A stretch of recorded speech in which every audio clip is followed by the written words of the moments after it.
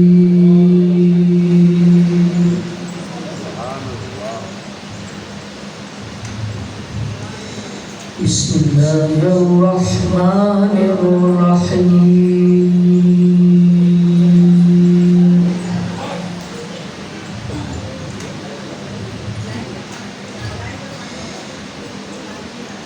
ولا تقولوا لمن يقتل في سبيل الله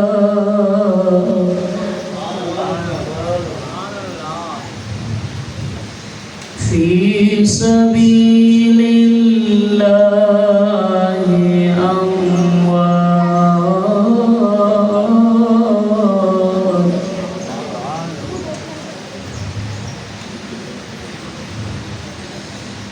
بل أحياء ولكن لا تشعرون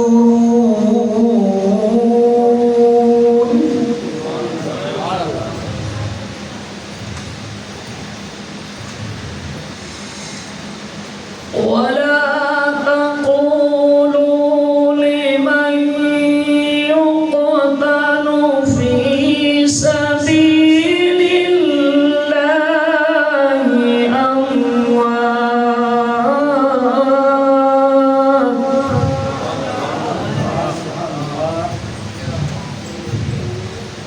بل أحياء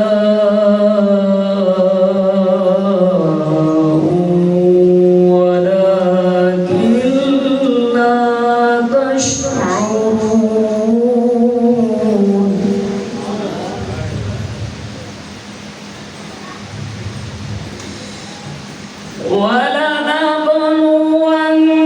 ولنبلونكم بشيء من الخوف والجوع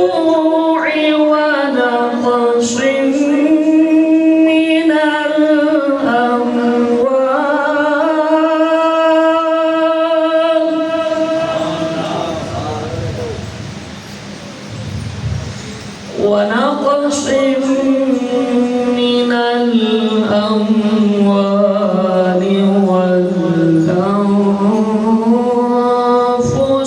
والثمرات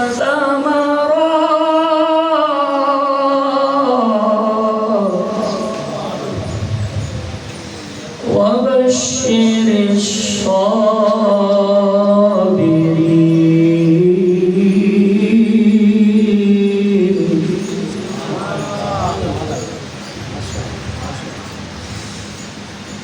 الذين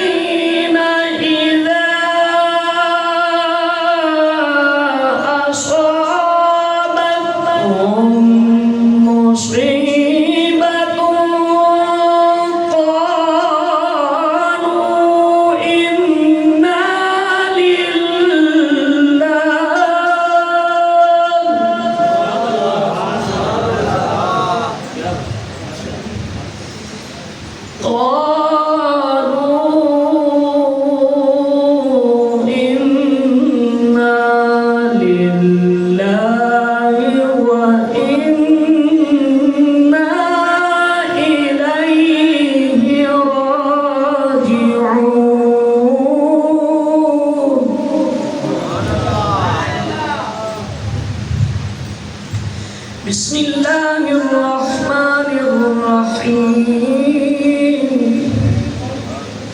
قل هو الله أحد الله الصمد لم يلد ولم يولد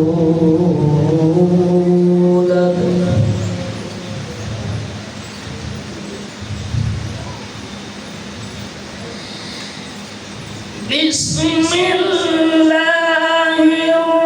الرحمن الرحيم قل هو الله أحد الله الصمد لم يلد ولم يولد